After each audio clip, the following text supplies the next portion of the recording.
अस्सलामुअलैकुम दोस्तों शबे कदर की 29वीं रात में 12 रकत नफिल नमाज पढ़ने का तरीका क्या है।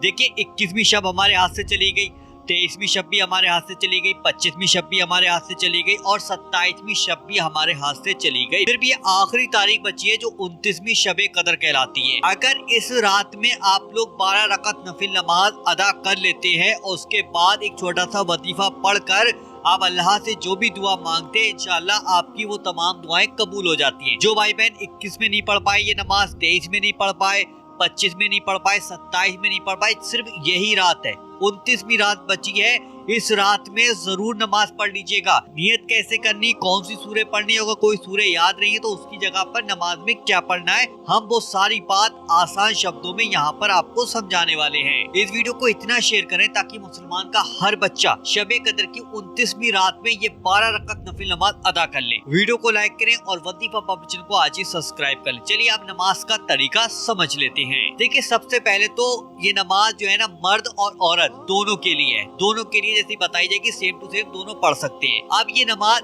इशा की नमाज पढ़ने के बाद से लेकर फजर की अजान होने से पहले पहले इस नमाज को आपको कंप्लीट करना है। यानी कि इशा की नमाज आपने पढ़ ली, तरावी पढ़ ली, उसके बाद आप इस नमाज को 12 रकत नफिल नमाज दो करके पढ़ना है। यहाँ पर तरीका समझ लें क्योंकि सबसे पहले 2 की बांधेंगे नियत, फिर उसके बाद 2 की बांधेंगे, फिर उसके बाद 2 की बांधेंगे, उसके बाद 2 की बांधेंगे, उसके बाद 2 की बांधेंगे। इस तरीके से 12 रकत नफिल नमाज अदा कर लेंगे। पहले मैं आपको 2 रकत नमाज पढ़ने का तरीका बता देता हूँ, सेम टू सेम वैसे ही 12 रकत नफिल नमाज आपको अदा करनी है। देखिए सबसे पहले हम नियत इस तरीके से करेंगे। देखिए नियत जो है ना वो दिल के इरादे को कहते हैं।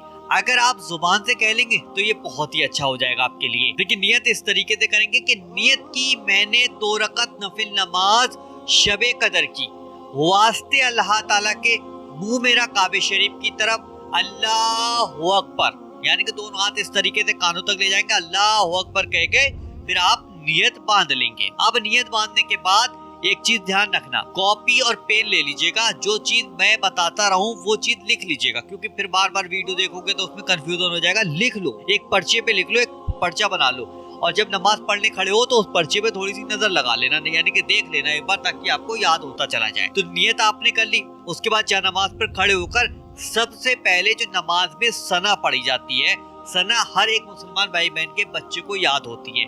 तो देखिए आपके सामने मैंने स्क्रीन पे सना लगा दी है, एक बार सना को पढ़ लीजिएगा। उसके बाद सूरे फातिहा, ये भी हर इंसान को याद होती है, सूरे फातिहा भी आपके सामने लगा दी, सिर्फ एक बार सूरे फातिहा आपको पढ़नी है। उसके बाद 3 बार सूरे कदर आपको पढ़नी है। अब बहुत से भाई बहन कहेंगे यार सूरे कदर हमें नहीं आती है, इसकी जगह पर हम क्या करें। देखिए अगर आपको सूरे कदर आती है तो ठीक है, और नहीं आती तो फिर आप सूरे इखलास पढ़ सकते हैं। सूरे इखलास तो हर इंसान को याद होती है, तो 3 बार सूरे इखलास पढ़ लीजिएगा।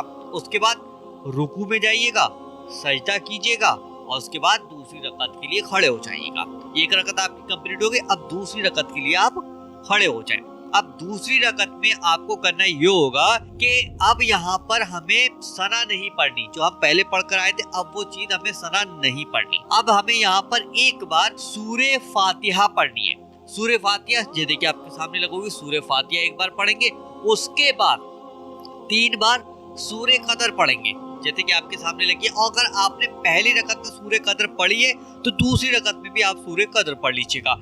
और अगर आपने पहली रकत में सूरे इखलास पढ़ी है तो आपको दूसरी रकत में भी सूरे इखलास ही पढ़नी होगी। यहाँ पर थोड़ा दिमाग लगाना, अगर जिस भी भाई बहन ने पहली रकत में सूरे कदर पढ़ी तो वो भी दूसरी रकत में भी सूरे कदर ही पढ़ेगा। अगर पहली में सूरे इखलास पढ़ी है तो दूसरी में भी सूरे इखलास पढ़ेगा। यहाँ पर थोड़ा सा कंफ्यूजन है, उसको मैंने क्लियर कर दिया है। उसके बाद आप रुकू और सजदा जैसे कि रोज नमाजों में करते हैं, आम नमाज में रुकू और सजदा जैसे करते हैं उसी तरीके से रुकू में जाइएगा, सजदे में जाइएगा, फिर आप कायदे में बैठ जाइएगा। कायदे में बैठकर देखिए सबको ही पता है अत्तहियात एक बार पढ़ी जाती है, तो ये अत्तहियात मैंने आपके सामने लिख दी है, अत्तहियात एक बार पढ़ लीजिएगा। उसके बाद दुरूद इब्राहिमी एक बार आपको पढ़नी, वो भी अब मैंने आपके सामने स्क्रीन पे लगा दी है, दुरूद इब्राहिमी भी पढ़ लीजिएगा। उसके बाद दुआए मासूरा ये देखिए आपके सामने लिख रखा है, ये आपको एक बार पढ़ना है। उसके बाद रब्बाना आता है ना, एक बार उसको पढ़ लीजिएगा। यहाँ पर आपका नमाज पूरे कंप्लीट हो गए, उसके बाद आप सलाम फेर दीजिएगा। जब आप सलाम फेर देंगे तो यहाँ पर 2 रकत नमाज नफिल जो आपने शबे कदर की पढ़ी थी वो कंप्लीट हो गई। अब उसके बाद 2 रकत की फिर नियत बांध लो, फिर सलाम फेर लो, 4 हो गई, फिर नियत बांध लो, फिर सलाम फेर लो, 6 हो गई, फिर 6 के बाद फिर 2 की बांध लो, फिर सलाम फेर लो, 8 हो गई। फिर उसके बाद फिर से नियत बांधो और फिर से सलाम फेर लो तो 10 हो गई। 10 के बाद फिर से आप 2 रकत के लिए खड़े हो जाएंगे, फिर सलाम फेर लेंगे तो 10 और 2 12। यहाँ पर आपकी 12 रकत नफिल नमाज कंप्लीट हो जाती है।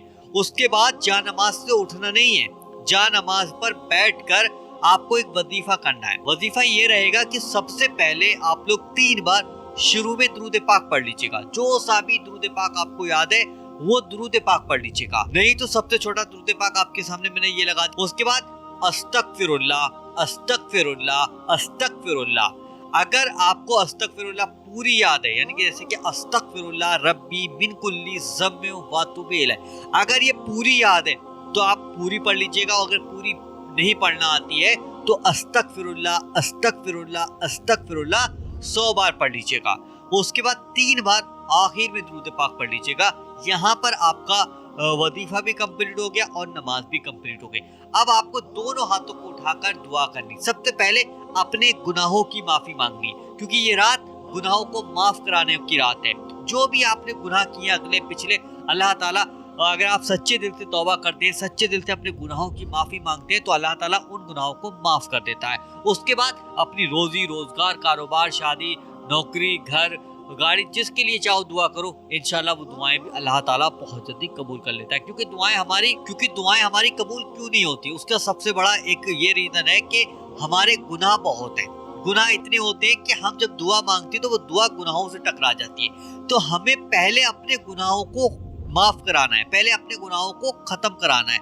उसके बाद आपके मुंह से जो शब्द निकलेगा दुआ के लिए, इंशाअल्लाह अल्लाह ताला आपकी उन दुआओं को कबूल कर लेगा।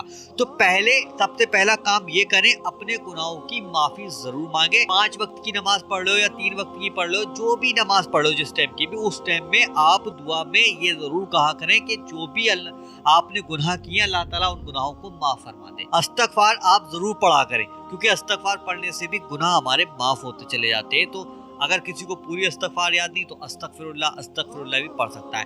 वीडियो को इतना शेयर करें क्योंकि आखिरी रात बची है, शबे कदर की 29वीं रात जो है ना वो आखिरी रात है। तो इस वीडियो को इतना शेयर करें, हर एक बच्चा, हर एक मुसलमान इस वीडियो को देखकर नमाज का तरीका समझ सके और इस आखिरी शबे कदर की रातों में ये नमाज अदा कर ले। तो आपकी जिम्मेदारी है वीडियो को शेयर करना, वीडियो को लाइक करना और चैनल को आज ही अपने फोन में सब्सक्राइब करके जरूर रख लीजिएगा। चलिए दोस्तों, मिलते हैं इंशाल्लाह एक नई वीडियो के साथ। जब तक के लिए अस्सलाम वालेकुम।